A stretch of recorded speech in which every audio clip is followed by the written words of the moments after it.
حدیث پاک میں آتا ہے کہ ملک الموت اترتا ہے، اس کے ساتھ 4 فرشتے ہوتے ہیں. وہ چاروں فرشتے آتے ہیں، اس کی پٹائی شروع کر دیتے ہیں. ابھی پرسوں یہ حدیث میں نے پڑھی ابن ماجہ میں کہ ملک الموت کہتا ہے ایتها النفس الخبیثہ کانت فی الجسد الخبیث، اے خبیث روح جو خبیث جسم میں تھی، اخرجی باہر آؤ. اب وہ واپس تو ہو نہیں سکتا، اپنے آپ کو روک تو سکتا نہیں، تو وہ حیران پریشان خوف زدہ. تو اس کے جواب میں اس کو ملک الموت کہتا ابشری ابشری بحمیم وغساق وآخر من شکلہ ازواج، تیار ہو جا خوفناک عذاب کے لیے اور کھولتے پانیوں کے لیے، کانٹے دار جھاڑیوں کے لیے اور بے شمار عذاب کی شکلوں کے لیے. تو اس کی روح کو جب کھینچتے ہیں تو رگ رگ سے وہ کٹ کٹ کے نکلتی ہے، تو سارا وجود زیر و زبر ہوتا ہے. سکرات کا درد ساری دنیا کے دردوں پر حاوی ہے. جب اس کی روح نکلتی ہے اور اس کو لے کر آسمان پر چلتے ہیں تو دروازے پر پہنچتے ہیں تو اندر سے فرشتے پوچھتے ہیں کون ہے؟ کہتے ہیں فلاں فلاں کا بیٹا ہے. کا نفس خبیثہ فی الجسد الخبیث، یہ تو وہی بدماش ہے جو بدماش جسم میں تھا، یہ وہ بدبخت روح ہے جو بدبخت جسم میں تھی. اس کے لیے آسمان کے دروازے نہیں کھول سکتے، اسے واپس کر دیا جائے. تو آسمان کے دروازے لا تفتح لهم ابواب السماء ولا يدخلون الجنة حتى يلج الجمل في سم الخياط، کہ ان کے لیے آسمان کے دروازے نہیں کھلیں گے اور ان کے لیے جنت کے دروازے نہیں کھلیں گے. پھر یہ وہاں سے نیچے گرائے جاتے ہیں جو اللہ کا قید خانہ ہے سجین. وما ادراک ما سجین کتاب مرقوم، وہ تمہیں خبر نہیں کہ وہ کیا خوفناک قید خانہ ہے جو اللہ تعالیٰ نے بنایا ہے، اسے وہاں دھکیل دیا جاتا ہے. پھر قیامت تک اس کے لیے انتظار کی گھڑیاں ہیں اور عذاب کی شدت ہے. اور جب کوئی نیک آدمی اللہ تعالیٰ کے دربار میں جانے کا اس کا وقت آتا ہے تو اللہ تبارک و تعالیٰ فرماتے ہیں ان الذین قالوا ربنا اللہ ثم استقاموا تتنزل علیہم الملائکۃ الا تخافوا ولا تحزنوا وابشروا بالجنة التي كنتم توعدون نحن اولیاؤکم فی الحیاة الدنیا وفی الآخرہ ولکم فیہا ما تشتہی انفسکم ولکم فیہا ما تدعون نزل من غفور الرحیم. جب کوئی نیک مرد عورت کے جانے کا وقت آتا ہے تو اس کے لیے بھی فرشتے آتے ہیں اور آ کر اس کو خوشخبری دیتے ہیں اور آ کر اس کو تسلی دیتے ہیں کہ آپ غم نہ کریں، پیچھے والے بھی آپ کو مل جائیں گے، آپ خوف نہ کریں، آگے ساری منزلیں آپ کے لیے آسان ہیں، آپ کے لیے جنت بھی تیار ہے، رب بھی مہربان ہے. اور حدیث پاک میں آتا ہے کہ ملک الموت اور 4 فرشتے آتے ہیں. وہ 4 فرشتے اس کو سہلاتے ہیں، دباتے ہیں کہ موت کا درد اسے محسوس نہ ہو. اور ملک الموت فرماتے ہیں ایتها النفس الحمیدہ کانت فی الجسد الحمید اخرجی، اے نیک روح جو نیک جسم میں تھی باہر آؤ. کیا کرو؟ وابشری بروح وریحان ورب راض عنک غیر غضبان، آپ کو بشارت ہو آپ کے لیے جنت تیار ہو چکی ہے اور وہاں کی ساری نعمتیں آپ کے لیے میسر ہو چکی ہیں اور اللہ آپ پہ راضی ہو چکا ہے اور اللہ آپ پہ خوش ہو چکا ہے. اس پر اس کی روح کو نکالا جاتا ہے. پھر سارے فرشتے اس کو استقبال کے ساتھ جب آسمان پر لے جاتے ہیں تو اندر سے پوچھتے ہیں کون ہے؟ کہ فلاں فلاں کا بیٹا، فلاں فلاں کی بیٹی. کہتے ہیں نفس حمیدہ فی جسد حمید، یہ تو نیک روح تھی جو نیک جسم میں تھی، مرحبا بہی. اس کو ہم سب استقبال کس کا کرتے ہیں اور ایک دم آسمان کے دروازے کھلتے ہیں. پھر وہ پہلا، دوسرا، تیسرا، چوتھا سارے آسمان پار کرتا ہوا اللہ پاک کے عرش کے نیچے کے جا کر، مرد ہے یا عورت، وہاں جا کر سجدے میں سر رکھتا ہے اور اللہ تعالیٰ فرماتے ہیں ہاں اس نے ہمیں خوش کیا، ہم اسے خوش کریں گے. اور اس کو عافیت کے ساتھ وہاں آسمان میں، پہلے آسمان سے لے کر اللہ کے عرش تک یہ سب ویٹنگ روم بنے ہوئے جہاں اللہ اپنے اپنے درجات کے مطابق جنت والوں کو ٹھہراتا ہے. اور وہ انتظار گاہ ہے اور وقت ختم ہو جاتا ہے، لہٰذا انتظار کی جو تکلیف ہے وہ بھی ختم ہو جاتی ہے. وقت ختم تو انتظار کا احساس ختم اور ٹائم کے گزرنے کا احساس ختم۔ تو جیسے اصحاب کہف کو اللہ نے غار میں داخل کر کے تو غار کے اندر سے وقت کو نکال کے باہر پھینک دیا، باہر 300 سال گزرے، اندر آدھا ہی دن گزرا تھا۔ وہ جب اٹھے ہیں تو وہ 25 برس کا نوجوان 325 سال کا ہو کے نہیں اٹھا، وہ 25 سال کی عمر میں اٹھا ہے۔ نہ ناخن بڑا ہے، نہ مونچھیں بڑی ہیں، نہ ان کی داڑیاں لمبی ہوئی ہیں، کیونکہ تو زندہ تھے، مر نہیں گئے تھے۔ تو زندہ کے تو بال بھی بڑھتے ہیں، ناخن بھی بڑھتے ہیں، لیکن وہ اس طرح اٹھے کہ 300 برس گزر گئے اور 25 برس کا نوجوان 25 سال کی عمر میں اٹھا ہے، 20 برس کا 20 برس کی عمر میں اٹھا ہے۔ اور وہ کہنے لگے کم لبثنا، بھئی کتنا ٹھہرے ہیں؟ یومن او بعض یومن، لگتا ہے کوئی دن آدھا دن ٹھہرے ہیں۔ وہ صحیح کہہ رہے تھے۔ باہر اللہ تعالیٰ نے وقت کی گھڑی کو چلائے رکھا اور اندر غار میں اس کو سوئچ آف کر دیا، نکال دیا، یہاں وقت کو داخل نہیں ہونے دیا۔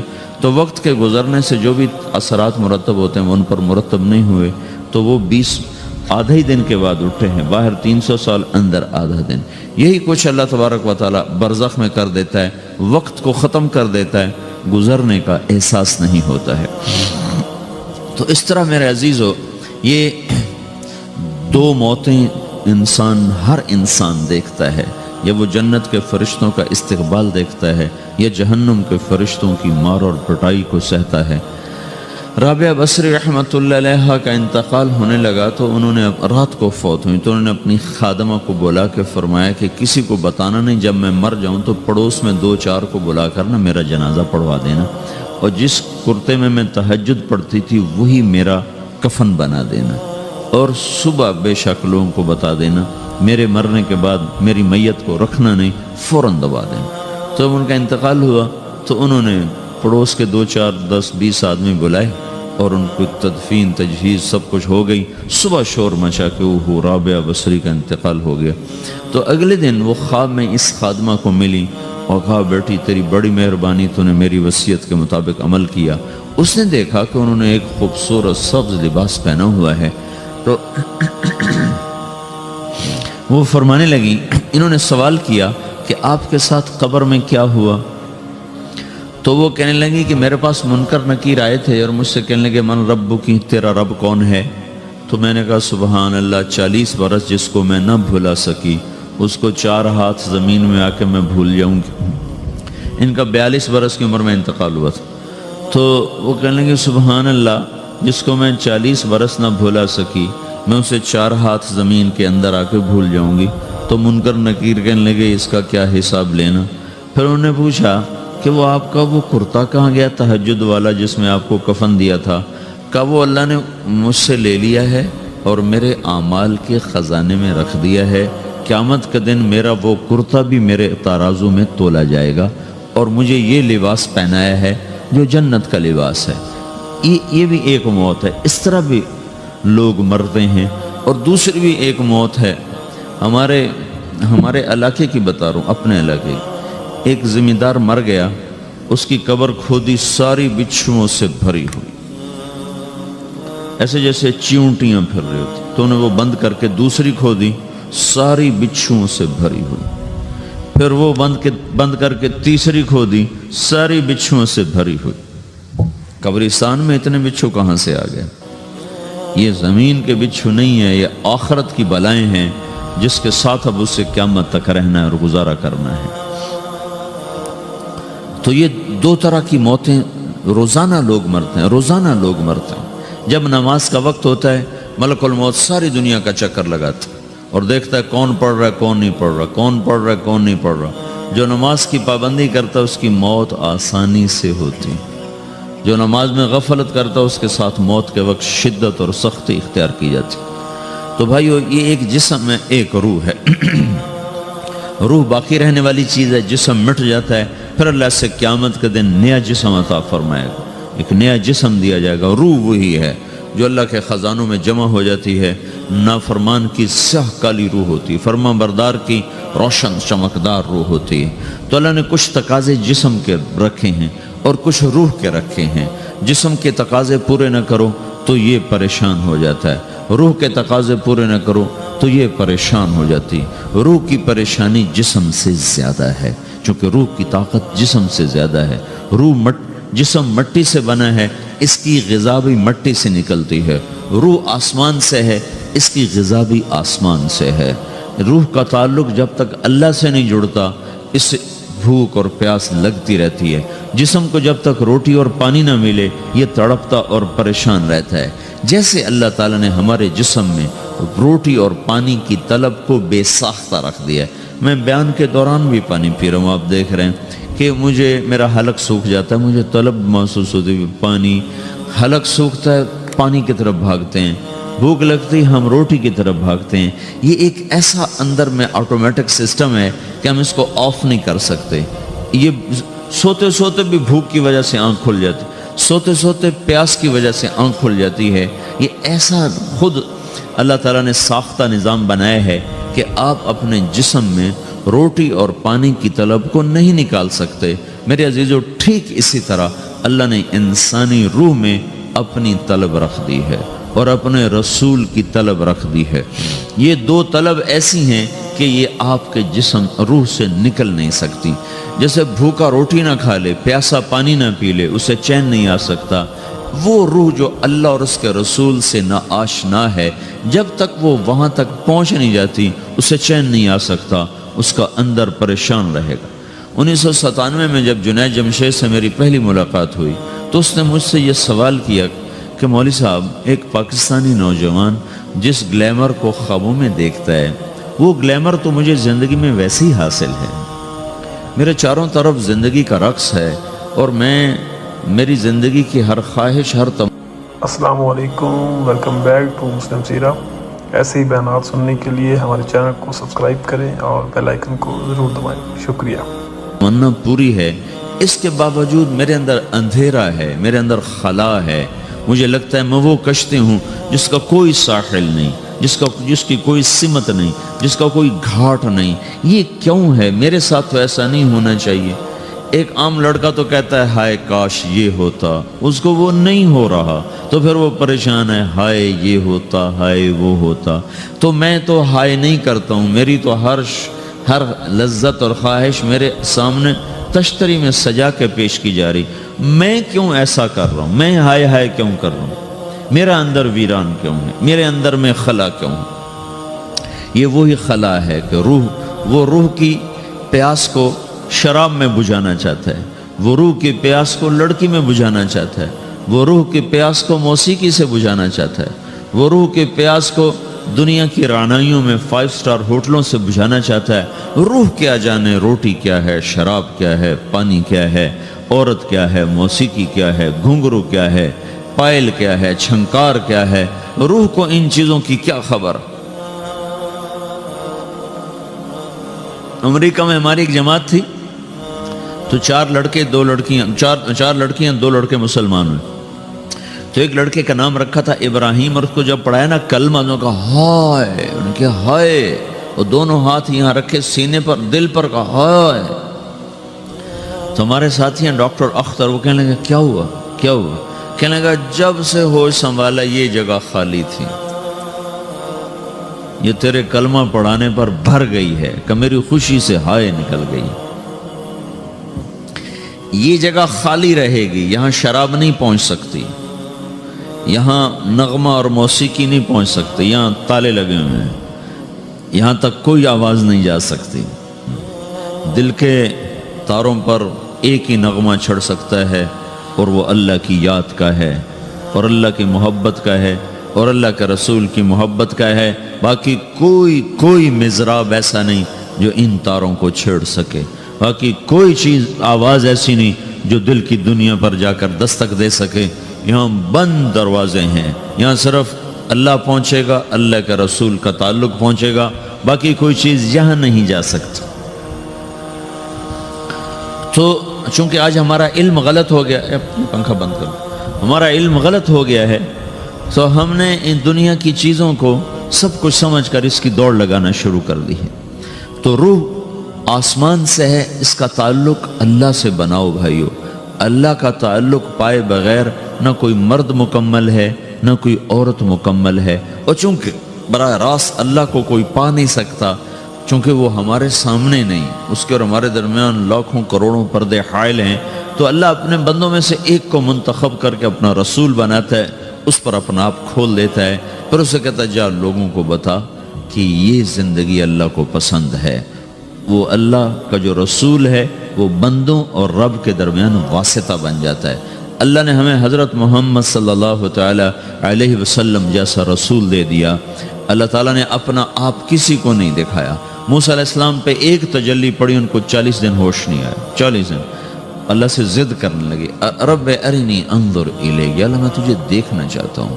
اللہ تعالیٰ نے کہا موسیٰ یہ ہو نہیں سکتا۔ موسیٰ علیہ السلام اللہ کے نبی نے فرمایا لاڈلے نبی تھے، اللہ پاک سے ضد کر لیا کرتے تھے، پھر کہنے لگے نہیں یا اللہ میں نے ایک دفعہ تو ضرور دیکھنا ہے۔ تو اللہ تعالیٰ نے کہا اچھا تم ایسا کرو، میں طور پہ تجلی ڈالوں گا، فَإِنِ اسْتَقَرَّ مَكَانَهُ فَسَوْفَ تَرَانِي، تو میں تجلی ڈالتا ہوں طور پر، اگر طور کھڑا رہا تو تو بھی دیکھ لے گا۔ تو اب اللہ خود سامنے نہیں آیا، صرف ایک تجلی اللہ کے عرشوں کے اوپر سے آنا شروع ہوئی ہے، بیچ میں آپ فاصلہ گنے، اور پھر وہ آ کر فَلَمَّا تَجَلَّى رَبُّهُ لِلْجَبَلِ، پھر وہ جبل پر پہاڑ پر آئی ہے، جَعَلَهُ دَكَّا، وہ پہاڑ ریزہ ریزہ ہو کر ہواؤں میں بکھر گیا، وَخَرَّ مُوسَى صَعِقًا، اور موسیٰ علیہ السلام بے ہوش ہو کے گر، اور جب ہوش آیا فَلَمَّا أَفَاقَ، ہوش آتے کہنے لگے سبحانک، یا اللہ تو پاک بے عیب، میں تیرے بارگاہ میں توبہ کرتا ہوں، میں واقعی نہیں دیکھ سکتا ہوں۔ ہاں کلام کا شرف ملا ہے، زیارت نہیں ہوئی۔ اللہ تعالیٰ نے حضرت محمد صلی اللہ تعالی وسلم کو مکہ سے اٹھایا اور بیت المقدس تک پہنچایا سواری پر، کہ دنیا اسباب کی ہے، یہاں سبب اختیار کیا، سواری کے پر بٹھا کر وہاں پہنچایا، اور اس کے بعد جب اوپر بلایا ہے تو پھر براق کی ضرورت نہیں پڑی، اوپر قدرت کا جہان ہے، اوپر اپنی قدرت سے بلایا ہے۔ یہ بیچ میں دیکھو نا کتنا بڑا، آپ اگر ہوا سے اوپر چلے جاؤ، یہ 500 میل ہوا کا غلاف ہے، اس سے اگر اوپر چلے جائیں گے نا تو آپ خود بم بن کے پھٹ جائیں گے ایک دھماکے کے ساتھ، چونکہ ہر انسان کے اوپر ہوا کا ایک پریشر ہے، کوئی 280 من کے قریب ہر انسان کے اوپر ہوا کا پریشر ہے۔ اس پریشر کو توڑنے کے لیے میرے اندر خود ایک پریشر بنا ہوا ہے جو اس کو توڑ رہا ہے۔ جب یہ ہوا کا پریشر میرے اوپر سے ریلیز ہو جاتا ہے تو میرا اندر کا اپنا پریشر بم کی طرح پھٹے گا اور مجھے پرزے کر دے گا۔ اس لیے وہ خلائی لباس بنایا جاتا ہے جس میں وہ مصنوعی پریشر دیا جاتا ہے تاکہ اوپر جا کر یہ پھٹ نہ جائیں۔ ہمارے نبی جس کرتے اور تہمد میں تھے اسی کرتے اور تہمد سے بیت المقدس سے چلے ہیں، اور ہوا کو نہیں پار کیا، 7 آسمان ہی پار کر لی۔ اور پہلے آسمان پر حضرت آدم علیہ السلام نے استقبال کیا ہے، اور دوسرے آسمان پر حضرت عیسیٰ علیہ السلام، زکریا علیہ السلام، یحییٰ علیہ السلام نے استقبال کیا ہے، تیسرے آسمان پر حضرت یوسف علیہ السلام نے استقبال کیا ہے، چوتھے پر حضرت ادریس علیہ السلام نے استقبال کیا ہے، 5ویں پر ہارون علیہ السلام نے استقبال کیا، اور 6 پر موسیٰ علیہ السلام نے استقبال کیا، اور 7ویں آسمان پر ایک بیت اللہ دیکھا ہے جس کا طواف ہو رہا ہے۔ استقبال کو کوئی موجود نہیں، ایک بڑے میاں ایسے ٹیک لگا کے بیت اللہ کی یوں ٹیک لگا کے بیٹھے ہیں، گوٹھ مار کے، دونوں ہاتھوں کے ایسے گوٹھ مار کے بیٹھے ہیں، ان کی سفید داڑھی ہے، وہ نہیں اٹھے ہیں۔ باقی تو نبی بھی سامنے کھڑے ہوتے تھے استقبال کو، لیکن یہ بزرگ نہیں اٹھے ہیں۔ تو آپ نے پوچھا یہ کون بزرگ ہیں؟ تو جبریل نے کہا یہ آپ کے دادا ابراہیم علیہ السلام ہیں۔ آپ خود چل کے آگے گئے ہیں، وہ قریب آئے تو وہ اٹھے اور آپ کو گلے لگایا، ماتھا چوما، پیار کیا۔ سارے نبیوں نے استقبال کے دوران کہا تھا ہمارے بھائی آ گئے، مرحبا ہمارے بھائی آ گئے، لیکن جب ابراہیم علیہ السلام سے ملاقات ہوئی تو انہوں نے فرمایا مرحبا میرا بیٹا آ گیا، مرحبا میرا بیٹا آ گیا ہے۔ اور یہ جو حالانکہ مرتبہ تو ابراہیم علیہ السلام کا چھوٹا ہے، ہمارے نبی کا مرتبہ بلند ہے، لیکن رشتے میں ابراہیم علیہ السلام کا مرتبہ بلند ہے اور ہمارے نبی کا مرتبہ چھوٹا ہے۔ ابراہیم علیہ السلام اوپر جا کر دادا بن رہے ہیں اور یہ نیچے پوتا پڑپوتا بن رہے ہیں، تو رشتے کی نسبت میں آپ چھوٹے ہیں وہ بڑے ہیں۔ مرتبے اور مقام میں تو اللہ کے بعد آپ کا اور آپ کے سامنے کوئی ہے نہیں، بس اوپر اللہ اور نیچے اللہ کا رسول ہے، باقی سبھی نیچے ہیں۔ لیکن یہ امت کو سبق دینا تھا کہ اللہ تعالیٰ کو معلوم تھا کہ آنے والی یہ جو نسل ہے یہ ماں باپ کے نافرمان ہوں گی، چونکہ انہیں صرف پیسہ کمانا، آپ کا بھی قصور نہیں، آپ کو ٹیکسٹائل سکھائی جا رہی، کوئی ماں باپ کی تعظیم تو نہیں سکھائی جا رہی ہے، اور خود آپ کے ماں باپ نے آپ کو نہیں بتایا کہ ماں کسے کہتے ہیں، باپ کسے کہتے ہیں۔ جس چیز نے بتانا تھا وہ آپ نے پڑھا نہیں، وہ تو دین نے بتانا تھا، قرآن نے بتانا تھا، سیرت نبی نے بتانا، وہ سیرت آپ نے پڑھی نہیں، قرآن آپ نے پڑھا نہیں۔ آپ کا سارا زور لگا پہلے وہ ایف ایس سی کو پاس کرنے میں، پھر ٹیکسٹائل میں آ گیا تو اب دھاگا کیسے بنتا ہے، آپ کا سارا علم ہے کہ دھاگا کیسے بنتا ہے۔ یہ علم آپ نہیں پڑھ رہے کہ انسان کیسے بنتا ہے، یہ مشین کیسے چلتی، آپ یہ سیکھ رہے ہیں۔ یہ انسان کیسے چلے یہ کسی ادارے میں نہیں سکھایا جا رہا۔